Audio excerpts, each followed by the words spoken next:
अभी कुछ ही दिन पहले विपक्षी पार्टियों ने बहुत तामझाम करके पटना में 15 पार्टियों का सम्मेलन हुआ। फिर बेंगलोर पहुंचते पहुंचते ये संख्या 25 पहुंच गई और मुंबई बैठक तक 28। तो 28 दलों ने मिल करके एक गठबंधन बनाया और उस गठबंधन का मुख्य उद्देश्य था जिस भी तरह से हो सब मिल करके भारतीय जनता पार्टी की सरकार को, नरेंद्र मोदी की सरकार को दिल्ली की तख्त से हटाएंगे, दिल्ली से उन्हें आउट करेंगे। अब नरेंद्र मोदी को हराने के लिए सारी पार्टियां मिल तो गई, लेकिन आश्चर्य होता है कि ये 3 महीने भी नहीं चल पड़ी। 3 महीने भी नहीं चली। 3 महीना के अंदर ही सारी पार्टियों के मतभेद अब सतह पर दिखने लगे हैं। पहले बंगाल से शुरू हुआ। ममता बनर्जी को फूटी आंखों से भी नहीं देखने वाले कांग्रेस के बड़े नेता अधीर रंजन चौधरी, लोकसभा में वो प्रतिपक्ष के नेता भी हैं कांग्रेस पार्टी की ओर से।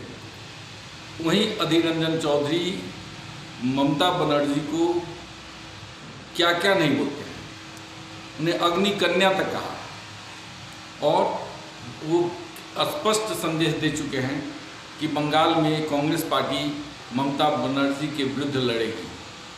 ममता बनर्जी ने भी वामपंथियों के साथ कोई भी समझौता नहीं करने का ऐलान कर दिया और इधर वामपंथियों ने भी ममता बनर्जी के साथ कोई भी समझौता नहीं करने का ऐलान किया हुआ है। फिर यह गठबंधन किस काम का, किस लिए बनाए गठबंधन? अब ये एक पश्चिम बंगाल की बात रहती तो चलिए ठीक था। बिहार के बारे में तो लगभग हर दिन एक वीडियो दिखाया जा रहा है जहां नीतीश कुमार बार्गेनिंग के किस लेवल तक पहुंच चुके हैं और लालू यादव भी उनकी इस बात को अच्छी ढंग से समझ रहे हैं, इसलिए उन्हें यहां तक समझौता करना पड़ रहा है कि अपने बेटे को, तेजस्वी यादव को, पंडित दीनदयाल उपाध्याय की जन्म जयंती पर भेजने और उनको श्रद्धांजलि देने से भी नहीं रोकते, क्योंकि लालू यादव को लगता है कि अगर नीतीश कुमार को थोड़ा सा भी कहीं रोक टोक किया गया तो इसी बहाने से वो फिर छोड़ देंगे और वो भी निकल जाएंगे। इधर कल ही अखिलेश यादव मध्य प्रदेश पहुंचे हैं और मध्य प्रदेश में वो ऐलान कर चुके हैं कि लगभग 6 से 7 सीटों पर समाजवादी पार्टी चुनाव लड़ने जा रही है। अब मध्य प्रदेश में मेन लड़ाई जो है, चुनावी प्रतिस्पर्धा भारतीय जनता पार्टी और कांग्रेस के बीच है। उसमें अगर समाजवादी पार्टी आती है जो इंडिया गठबंधन का एक प्रमुख घटक है, तो फिर वो किसके अगेंस्ट लड़ेगी? वही कांग्रेस के अगेंस्ट। अब भारतीय जनता पार्टी और कांग्रेस तो हैं ही, लेकिन वहां पर चूंकि इंडिया गठबंधन में दोनों हैं तो दोनों एक दूसरे के विरुद्ध लड़ेंगे। अब इधर यूपी में समाजवादी पार्टी कांग्रेस को 2 या 3 सीटों से ज़्यादा देने वाली नहीं है।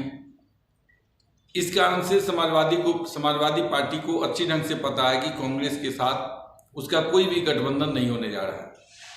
इसलिए कांग्रेस पर एक तरह से दबाव बनाने के लिए समाजवादी पार्टी ये कहने को तो कह रहे हैं कि अपने पार्टी का विस्तार करना है, लेकिन मुख्य रूप से वो कांग्रेस पर एक दबाव बनाना चाहते हैं ताकि 2-3 सीटों पर वो या तो सहमत हो जाए या फिर समाजवादी पार्टी से समझौता करके मध्य प्रदेश में भी 6-7 सीटें उन्हें दे दें।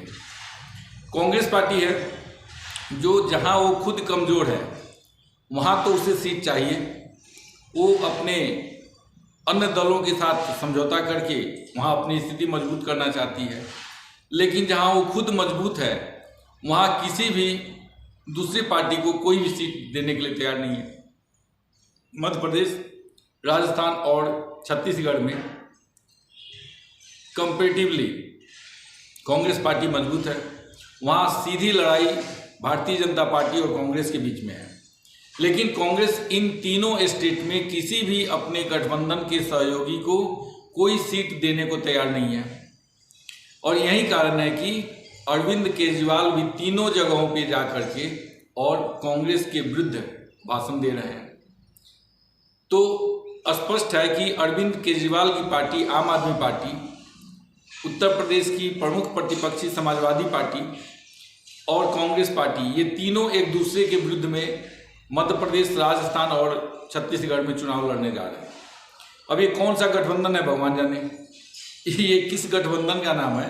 पश्चिम बंगाल में ममता बनर्जी अलग लड़ रही हैं, बिहार की स्थिति अभी तक स्पष्ट नहीं है, उत्तर प्रदेश में समाजवादी पार्टी और कांग्रेस के बीच में कोई समझौता होगा ऐसा लगता नहीं है, और मध्य प्रदेश, छत्तीसगढ़, राजस्थान में आम आदमी पार्टी और अखिलेश यादव की समाजवादी पार्टी कांग्रेस के विरुद्ध लड़ने जा रही है। अब रहा दिल्ली और पंजाब, तो दिल्ली और पंजाब की कांग्रेस की इकाइयों ने स्पष्ट कह दिया है कि आम आदमी पार्टी के साथ यहाँ कोई समझौता नहीं होगा। इसलिए पंजाब के तो प्रदेश अध्यक्ष ने यहाँ तक कहा है कि लोकसभा चुनाव के बाद 32 से 40 विधायक हमारे संपर्क में हैं और वो पार्टी छोड़ने के लिए तैयार है, यानी आम आदमी पार्टी को छोड़ के कांग्रेस के साथ आएंगे और कांग्रेस की सरकार बन जाएगी। उनका कहना है कि अगर कांग्रेस 13 सीटें जीत जाती है पंजाब में तो फिर आम आदमी पार्टी में एक भगदड़ मचेगी और बहुत सारे विधायक आम आदमी पार्टी छोड़ करके कांग्रेस को ज्वाइन कर लेंगे और वहाँ कांग्रेस की सरकार बनेगी। इसलिए आम आदमी पार्टी के साथ कोई भी समझौता करने की जरूरत नहीं है। अब ये स्थिति है, ऐसे में ये लोग कैसा गठबंधन बनाएंगे और नरेंद्र मोदी को कैसे हराएंगे ये भगवान जाने। अब बिहार की जो स्थिति है ये किसी को कुछ नहीं पता ये चल क्या रहा है, क्योंकि एक ही दिन नीतीश कुमार कभी भारतीय जनता पार्टी के बड़े नेता पंडित दीनदयाल उपाध्याय की जन्म जयंती पर श्रद्धांजलि अर्पण करने पहुंच जाते हैं और उसी दिन ये पता होते हुए भी कि लालू यादव राजगीर में हैं, वो लालू यादव के घर पर हाजिरी देते हैं। फिर दूसरे दिन भी पहुंचते हैं, 2 दिन लगातार लालू यादव के घर पहुंच करके नीतीश कुमार क्या संदेश देना चाहते हैं ये भी किसी को पता नहीं। कल भारतीय जनता पार्टी के बिहार के सबसे बड़े नेताओं में से एक और पहले बहुत दिनों तक नीतीश कुमार के साथ उप मुख्यमंत्री रहे सुशील मोदी ने भी जो बात मैंने अपने वीडियो में कई बार उल्लेख किया है उसको उन्होंने भी इंडोर्स किया कि जनता दल यूनाइटेड के बड़े नेताओं के माध्यम से भारतीय जनता पार्टी को ये संदेश पहुंचाया जा रहा है कि अगर नीतीश कुमार को राज्यपाल बनाकर कहीं भेज दिया जाए तो जनता दल यूनाइटेड फिर से भारतीय जनता पार्टी के साथ आ जाएगी और भारतीय जनता पार्टी का मुख्यमंत्री वहाँ बन सकता है। लेकिन भारतीय जनता पार्टी अब इसके लिए भी तैयार नहीं है, क्योंकि भारतीय जनता पार्टी को लगता है कि नीतीश कुमार में अब वो क्षमता नहीं रही कि वो अपने वोटों का ट्रांसफर करा सके, या ये भी हो सकता है कि भारतीय जनता पार्टी बार्गेनिंग कर रही हो ताकि उन्हें कम से कम दे करके ज़्यादा से ज़्यादा लाभ लिया जाए। तो ऐसी स्थिति में 3 से 4 महीने के बीच ये जो विपक्षी पार्टियों का एक गठबंधन बना था जिसका बड़े ही धूमधाम से नाम रखा गया था इंडिया, INDIA, और उस समय कहा गया था ये इंडिया गठबंधन भारतीय जनता पार्टी को हराएगी।